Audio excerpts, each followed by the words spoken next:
Sa gawa ng Joint Maritime Cooperative Activity sa pagitan ng Armed Forces of the Philippines at Australian Defense Force sa West Philippine Sea.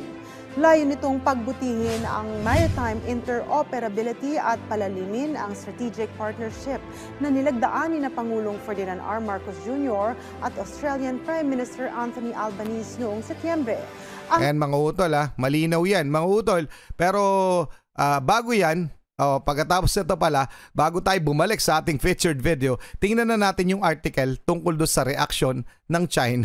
Pero parang naiintindihan ko na no? Pero hindi ko mauunawaan Maintindihan ko lang kung bakit sila gano'n, no? Nanggagalaiti. Ito yung mula sa Global Times, no? Ayan mga utol. China warns US, Philippines not to harm its sovereignty rights. Ano ba yan? No ba? Soberanya daw ng China pa yung mga lugar. Joint patrol shows poor military capability, nothing meaningful but bluffing. Yan ang sabi ng China. Okay, nagbabluff lang daw ang Pilipinas at ang United States. Okay? Mga karunungan, kaalaman, teorya, kasaysayan, hiwaga at mga bagong tuklas. Alamin natin. Eto na mga utol, pagkatapos ng Joint Maritime Patrol at Air Patrol ng US at ng Pilipinas dyan sa West Philippine Sea, ay sinunda naman ito ng Joint Maritime Patrol din, kasama naman natin ang bansang Australia. So ito is pasimula pa lamang ng mga joint patrol na gaganapin ng Pilipinas at ng kaalyado nating bansa sa West Philippine Sea. At syempre, bunsod nito, alam natin, maghihimutok dito ang China. So ano nga ba ang naging reaksyon dito ng China? Yan ang ating aalamin mula ito kay John Reps. Ayan mga utol, lalong naasar ang China sa sunod-sunod na pagpapatrolya ng Pilipinas kasama ang mga kaalyado sa West Philippine Sea. Paki-subscribe si John Reps, paki-like na rin yung video. Game na mamaya, syempre, titingnan natin yung article tungkol dito kung anong reaksyon ng China. Nakaalerto ngayon ang puwersa ng hukbong dagat ng China sa West Philippine Sea dahil matapos ang joint patrol ng Pilipinas at Amerika ay kaagad naman itong sinundan ng isa pang joint patrol na isinagawa naman ng Australia at Pilipinas na nilahukan ng mga eroplano at mga barkong pangdigma nito. Pero ayon sa China ay nakahanda silang ipakita upang depensahan ang kanilang pambansang soberanya. Kaya't para malaman ang buong detalye ay tumutok at makinig na mabuti. Simulan na natin. John Reps. Nasa eksena ang Chinese People's Liberation Army Navy at nasa mataas na alerto nang maglunsad ang Amerika at Pilipinas ng magkasanib na pagpatrolya sa West Philippine Sea na nagsimula noong Martes, kung saan ang presensya ng Chinese Navy ay nakahanda upang humadlang sa mga potensyal na provokasyon at ipakita ang mga kakayahan ng China na pangalagaan ang pambansang soberanya at seguridad at interes sa dagat. Habang naglalayag ang mga barko kasama ang mga eroplano ng Amerika at Pilipinas, ang frigate naman ng China na Yunqing na kaanib ng hukbong dagat ng PLA Southern Theater Command ay nagsagawa rin ng regular na pagpatrolya sa mga karagatan sa South China Sea, sinabi ni Senior Colonel Chan Chun-li na tagapagsalita ng command sa isang press release. Hindi nagustuhan ng China ang ginagawang pagpapatrolya ng Amerika at Pilipinas. Ayon sa China, sinabutahi umano ng hakbang ng Pilipinas ang kapayapaan at katatagan ng rehiyon at nilabag ang diwa ng deklarasyon sa pag-uugali ng mga partido sa South China Sea. Pero anong mga utol palagian naman nilang binabaliktad. Dapat naman talaga wala na tayong pakialam sa kung ano pa man sasabihin itong mga to dahil unang-una sa lahat, sila naman yung lumikha ng gulo na yan sa pangaagaw nila ng teritoryo. Ngunit ang ginagawa ng statement nila netong China, palagian, ito nga yung sa Joint Maritime Patrol, ang sabi nila tayo pa daw ang nag-stir up ng gulo o para nagpapanimula. Sino ba naman?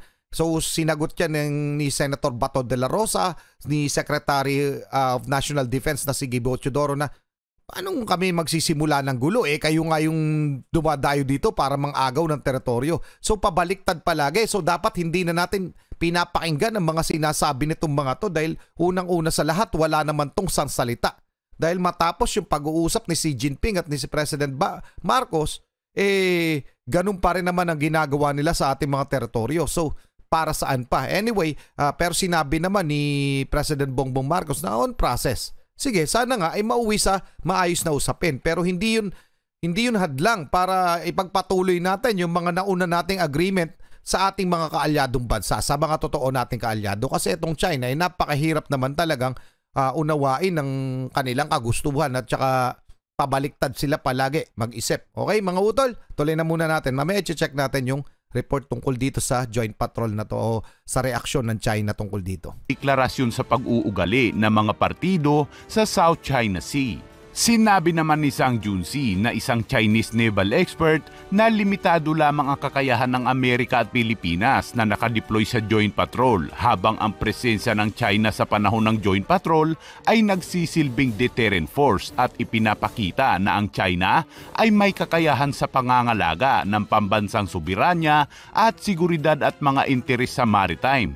Ayon kay Junli, sa panahong iyon ay mayroon silang nakadeploy sa lugar na dalawang Type 054A frigate, Y-9 surveillance aircraft at mga fighter jets malapit sa lugar.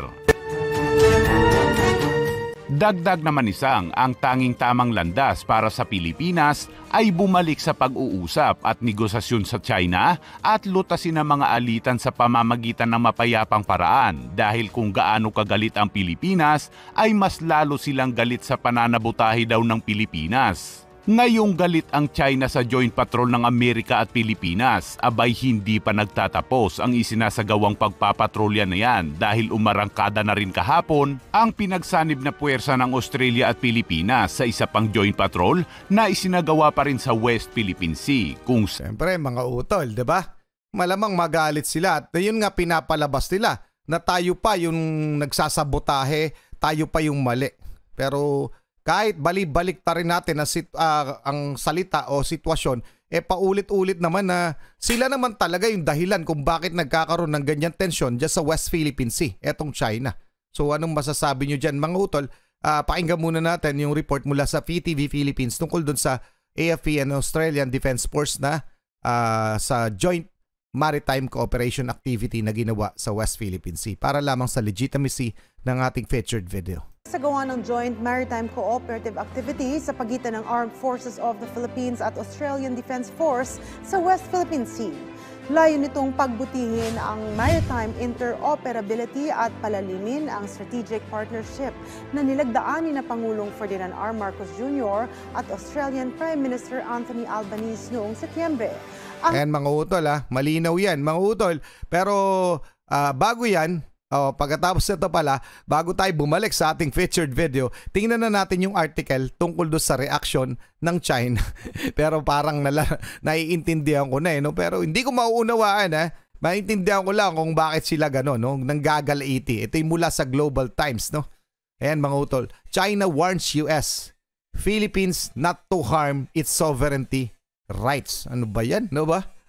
Soberanya daw ng China pa yung mga lugar. Joint patrol shows poor military capability, nothing meaningful but bluffing. Yan ang sabi ng China.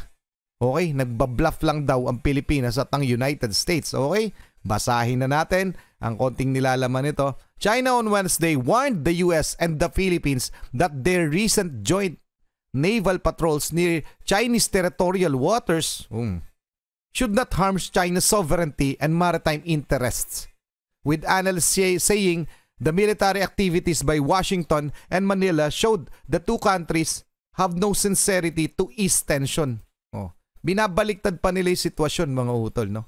Na parang sila pa yung nasa tama at tayo yung... well anyway, alam naman natin kung paano yung mga taktika na ginagawa ng China. China military experts said the vessel and aircrafts that are participating in the patrol showed poor combat capability and lack of effective collaborative capacity between the Filipino and US navies. And tactically, they are unable to bring a significant challenge to China's advantage in law enforcement and national defense over relevant regions. So parang so ano masasabi nyo dyan, no? Nanggagalaiti sila dahil alam nila hindi na nila maisa sa katuparan yung mga plano nila nitong China. Okay? So, ang gagawin na lang talaga nila ay manira kung ano pa man yung magandang relasyon ng Pilipinas at United States. So yan ang kagaya ng ginagawa nila. Paano ngayon? Nadagdagan na ng Australia. Paano kung magpatuloy itong joint maritime patrols natin? So saan sila lulugar? Mas malakas daw sila? Bakit hindi nila subukan mag-engage? Subukan nila mambuli doon sa joint patrol na yon. Doon natin malalaman kung talagang matigas sila at handa nilang ipaglaban yon na yung sinasabi nilang kanila. Okay ha, take note mga utol ha, yung inaagaw nilang teritoryo sa Pilipinas ay sinasabi talaga nila na kanila. So parang tayo pa yung mga agaw ng teritoryo dyan sa China. Kaya ganyan sila magsasalita sa mundo. Okay, tuloy na muna natin to. Saan nilahukan ito ng mga eroplano at barko, kabilang dito ang HMAS Toowoomba, isang P-8 Poseidon Maritime Surveillance Aircraft ng Royal Australian Navy. Sa Pilipinas naman ay ang BRP Gregorio del Pilar, BRP Davao del Sur at 5 Philippine Air Force Surveillance Aircraft. Yan ang dahilan kung bakit nanggagalaiti ngayon ng China.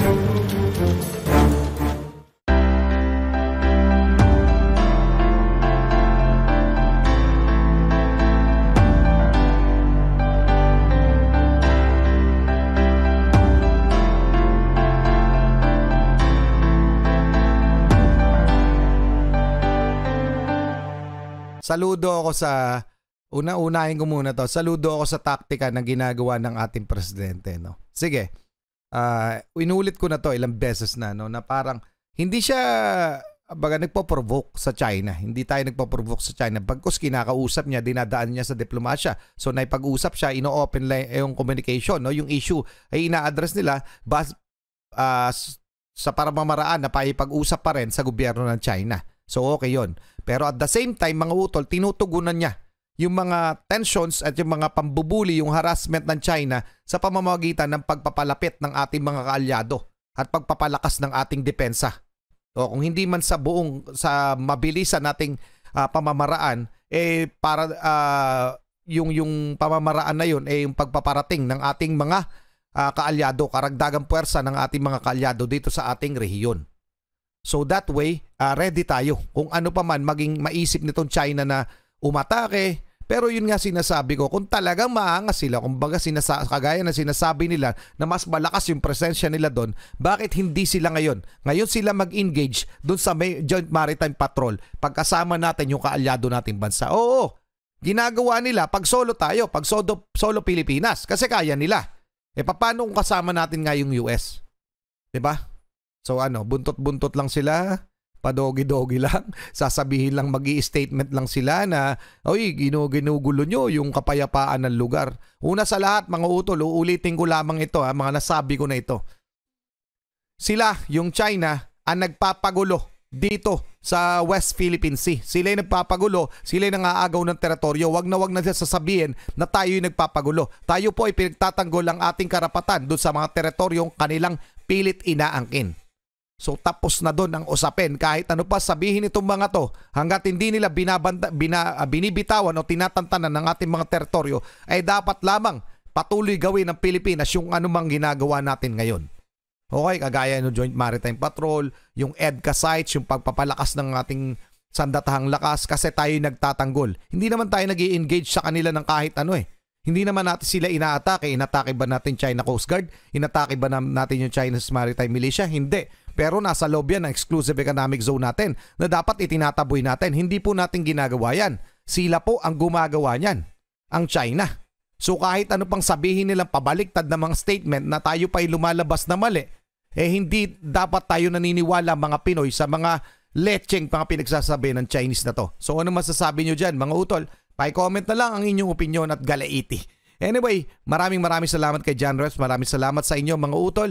Muli ako si Target Achilles on behalf of the Real South Production. Ako'y nagpapasalamat sa walang sawa niyong pagsuporta. Kayo mag-iingat, keep safe. God bless at saludo po sa inyo lahat. Maraming salamat po.